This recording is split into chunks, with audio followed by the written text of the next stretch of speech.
శ్రీకాకుళం జిల్లా పలాస నియోజకవర్గం Palasa railway flyover నిర్మాణం పరిశీలించిన కేంద్ర విమానయాన శాఖ మంత్రి కింజరపు రామ్మోహన్ నాయుడు నిర్మాణమవుతున్న బ్రిడ్జి పనులు పరిశీలించారు. బ్రిడ్జి కాంట్రాక్ట్తో మాట్లాడుతూ త్వరగా పనులు పూర్తి చేయగలరు అని తెలిపారు. ఎప్పటికీ పనులు పూర్తి చేస్తారు అని అడిగి తెలుసుకున్నారు. కేంద్రీయ విద్యాలయ స్థల పరిశీలన చేశారు. అలాగే ఇక్కడ ప్రభుత్వ కూటమి ఎంత ఉన్నదో అంతా ప్రభుత్వ ఆధీనంలో తీసుకుని ప్రభుత్వ ఆధీనంలో ఉంటే రేపటి రోజున అభివృద్ధికి ఉపయోగపడుతుంది అని జిల్లా కలెక్టర్కు తెలియజేశారు. ప్రస్తుతం 2026 సంవత్సరం మొదలవుతుంది కనుక విద్యార్థులు తరగతులు నిర్వహించిన స్కూల్ను వసతి మొదలగునవి సందర్శించి అన్ని మౌలిక సదుపాయాలు కల్పించాలి అని అధికారులకు తెలిపారు. పలాస నియోజకవర్గంలో కార్గో ఎయిర్పోర్ట్ నిర్మాణం కూడా తొలిగా జరుగుతుంది అని తెలియజేశారు. కాశీబుగ్గ నుండి అక్కుపల్లి వెళ్లే రోడ్డులోకి తాళభద్ర ఫ్లైఓవర్ బ్రిడ్జ్ కూడా పనులు మొదలుపెట్టారని అది కూడా మనం టైంలో పూర్తి చేస్తామని కేంద్ర మంత్రి రామ్మోహన్ నాయుడు మీడియాతో తెలిపారు. ఈ కార్యక్రమంలో నియోజకవర్గ సమన్వయకర్త ఎర్రగడ్డల వెంకన్న చౌదరి, ఏపీటీ చైర్మన్ వజ్జా బాబురావు, గ్రంథాలయ చైర్మన్ మీరుకట్ల విఠల్, ఏఎంసీ చైర్మన్ మల్లా శ్రీనివాస్, తెలుగుదేశం పార్టీ సీనియర్ నాయకులు, రెవెన్యూ సిబ్బంది పాల్గొన్నారు. కూడా ఖర్చు పెట్టుకున్న దాన్ని ముందు కొనసాగించక ఎన్నో సంవత్సరాల నుంచి అది ఉండిపోయింది. అటువంటి ఆ ఆర్ఓబి కార్యక్రమానికి కేంద్ర రైల్వే మంత్రి గారికి మన కూటమి ప్రభుత్వం వచ్చిన వెంటనే దాన్ని రిప్రజెంట్ చేస్తే ఆయన కూడా సుముఖంగా అది ఎట్టి పరిస్థితుల్లో అది సెటిల్ చేయాలనే ఆలోచనతో సుమారు 46 కోట్ల రూపాయలు 100% ఇంకా రైల్వే కాంపోనెంట్ గా దాన్ని మార్చి ఆ యొక్క ఆర్ఓబిని కూడా పూర్తి చేయడానికి రైల్వే మినిస్టర్ గారు అశ్విని వైష్ణవ్ గారు మనకి సహకారం అందించడం జరిగింది. గత సంవత్సరం సుమారు జూన్ జూలై నెలల్లో అది శాంక్షన్ అయిన వెంటనే దానికి సంబంధించినటువంటి కాంట్రాక్టర్ను కూడా నిర్ధారించి పనులు వేగవంతంగా చేయించి ఈ సంవత్సరం ఏప్రిల్ నాటికల్లా పూర్తి చేయాలని ఒక టైం లైన్ మేము పెట్టుకున్నాం. దానికి సంబంధించి ఫీల్డ్ విజిట్ ఈరోజు చేసాం. ఈరోజు కొంత స్లో అయినటువంటి మాట ఇక్కడ లోకల్ గా వచ్చిన తర్వాత కాంట్రాక్టర్ కూడా స్ట్రిక్ట్ గా చెప్పాం, ఏప్రిల్ నాటికల్లా ఫుల్ ఫ్లెడ్జ్డ్ గా పలాసలో ఆర్ఓబి తాలూకా కార్యక్రమాలు జరగాలని, దానికి సంబంధించి రాష్ట్ర ప్రభుత్వం అలాగే జిల్లా తరఫున కలెక్టర్ గారు అందరూ కూడా ఎటువంటి సపోర్ట్ కావాలన్నా అంత సపోర్ట్ అంతా కూడా ఎక్స్టెండ్ చేస్తామని కూడా కాంట్రాక్టర్ వాళ్ళకి చెప్పడం జరిగింది. అయితే ఆ స్ట్రక్చర్ మీరు అందరూ కూడా చూసుంటారు. ఎంతో కాలం నుంచి అక్కడ ఆర్ఓబి లేని పరిస్థితుల్లో సుమారు అక్కడ హైవే నుంచి వచ్చిన వాళ్ళు కానీ, కాశీబొగ్గ నుంచి బయటికి వెళ్లాల్సిన వాళ్ళు కానీ అక్కడ రైల్వే గేట్ దగ్గర ఆగితే సుమారు గంట 2 గంటల సేపు కూడా కొన్ని సందర్భాల్లో అక్కడే నిలిచిపోయినటువంటి సందర్భం ఉండేది.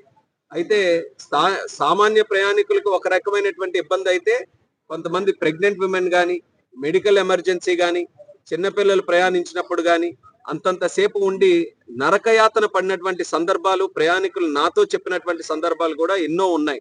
అందుకనే మన కూటమి ప్రభుత్వం వచ్చిన తర్వాత టాప్ ప్రయారిటీగా ఎట్టి పరిస్థితుల్లో కేంద్రం తాలూకా సహకారం తీసుకొని ఆ బ్రిడ్జిని పూర్తి చేయాలనుకున్నాం.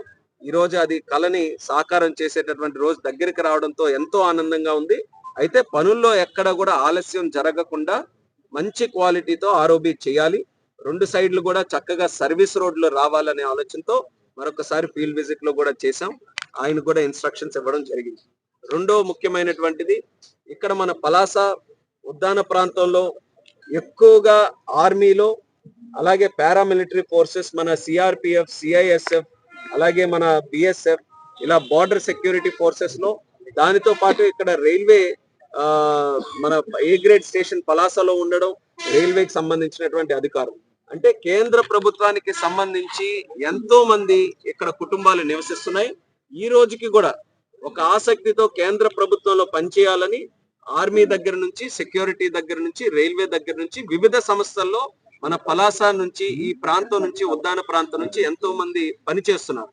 అటువంటి వారికి ప్రత్యేకంగా ఇక్కడే కేంద్రీయ విద్యాలయం ఏర్పాటు చేసి ఆ పని చేస్తున్నటువంటి వారి పిల్లలకి ఒక మంచి ఎడ్యుకేషన్ ఇవ్వాలనే ఆలోచనతో ఆ రోజు గతంలో ఎన్నికలకు ముందే స్పష్టంగా తెలియజేశాం. మళ్ళీ ఈసారి కూటమి ప్రభుత్వం వచ్చిన తర్వాత కేంద్ర ప్రభుత్వంతో మరి మాట్లాడి ఎట్టి పరిస్థితుల్లో కేంద్రీయ విద్యాలయం ఒకటి ఏర్పాటు చేస్తామని.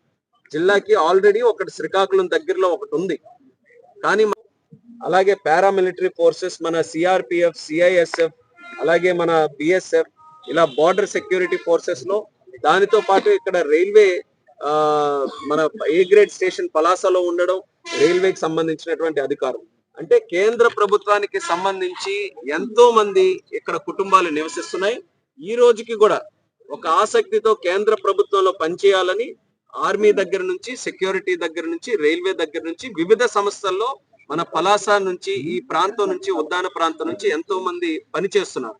అటువంటి వారికి ప్రత్యేకంగా ఇక్కడే కేంద్రీయ విద్యాలయం ఏర్పాటు చేసి ఆ పనిచేస్తున్నటువంటి వారి పిల్లలకి ఒక మంచి ఎడ్యుకేషన్ ఇవ్వాలనే ఆలోచనతో ఆ రోజు గతంలో ఎన్నికలకు ముందే స్పష్టంగా తెలియజేశాం. మళ్ళీ ఈసారి కూటమి ప్రభుత్వం వచ్చిన తర్వాత కేంద్ర ప్రభుత్వంతో మరి మాట్లాడి ఎట్టి పరిస్థితుల్లో కేంద్రీయ విద్యాలయం ఒకటి ఏర్పాటు చేస్తామని. జిల్లాకి ఆల్రెడీ ఒకటి శ్రీకాకుళం దగ్గరలో ఒకటి ఉంది. కానీ మన జిల్లాలో ఉండేటటువంటి కెపాసిటీ చూసుకొని మళ్ళీ మనం ఒత్తిడి చేసి గత సంవత్సరం అక్టోబర్ 1వ నాడు మరి మోదీ గారి సమక్షంలో కేంద్ర కేబినెట్ లో కొత్తగా మన రాష్ట్రం మన జిల్లాలో మన దేశంలో 57 కేంద్రీయ విద్యాలయాలు ఉంటే అందులో మొట్టమొదటిది మన శ్రీకాకుళం మనం శాంక్షన్ చేసుకోగలిగాం. మన శ్రీకాకుళంలో మన పలాసలో శాంక్షన్ చేసుకున్నాం, మాట నిలబెట్టుకున్నాం. అయితే అది గ్రౌండ్ చేయాలి. ఇప్పుడు రెండో ప్రయారిటీ ఏంటంటే శాంక్షన్ అయ్యింది. ఈ యొక్క అకాడమిక్ ఇయర్ స్టార్ట్ అవ్వక ముందే టెంపరీ అకామిడేషన్ లోనైనా పలాస కేంద్రీయ విద్యాలయం మొదలు పెట్టాలని చెప్పి ఒక సంకల్పంతో ముందుకెళ్తున్నాం. దానికి కావాల్సినటువంటి సైట్ కూడా సూదికొండ పక్కన అక్కడ ఎంక్రోచ్మెంట్స్ ఉంటే వాళ్ళు కూడా సహకరించారు. ప్రభుత్వం మాట విన్నారు.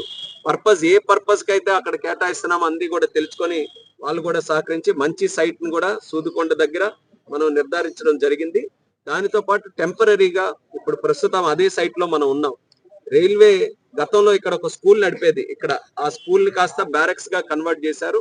ఇమీడియట్ గా మనం స్కూల్ స్టార్ట్ చేయాలనంటే ఇక్కడ మంచి ఇన్ఫ్రాస్ట్రక్చర్ మనకు ఉంది కాబట్టి దీన్ని కాస్త మనం రెనోవేట్ చేసి కేంద్రీయ విద్యాలయ టెంపరీ అకామిడేషన్ ఇక్కడ మనం ఇచ్చేయాలని కేంద్రీయ విద్యాలయ సంఘటన వారితో కూడా మాట్లాడాం. వాళ్ళు కూడా అప్రూవ్ చేశారు.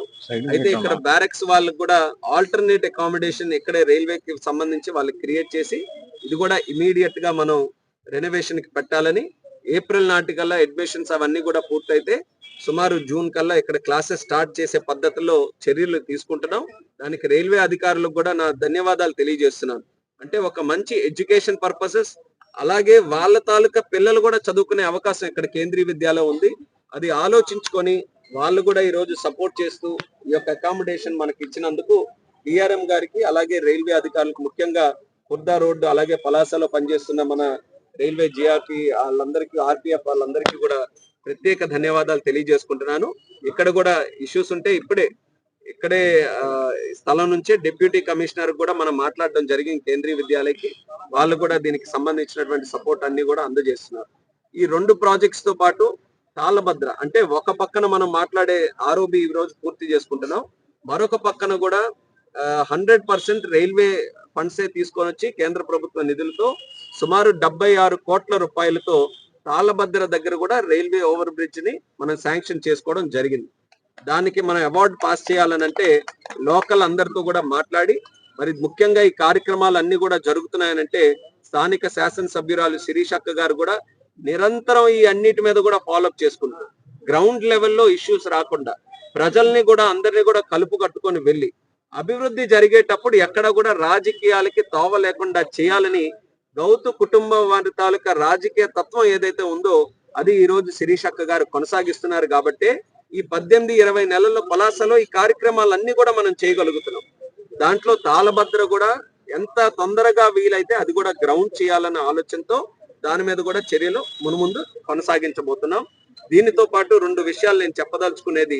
మొన్ననే కేంద్ర ప్రభుత్వం ప్రవేశపెట్టినటువంటి బడ్జెట్ దేశంలో మొత్తం అందరూ విన్నారు, మనం కూడా అందరం విన్నాం.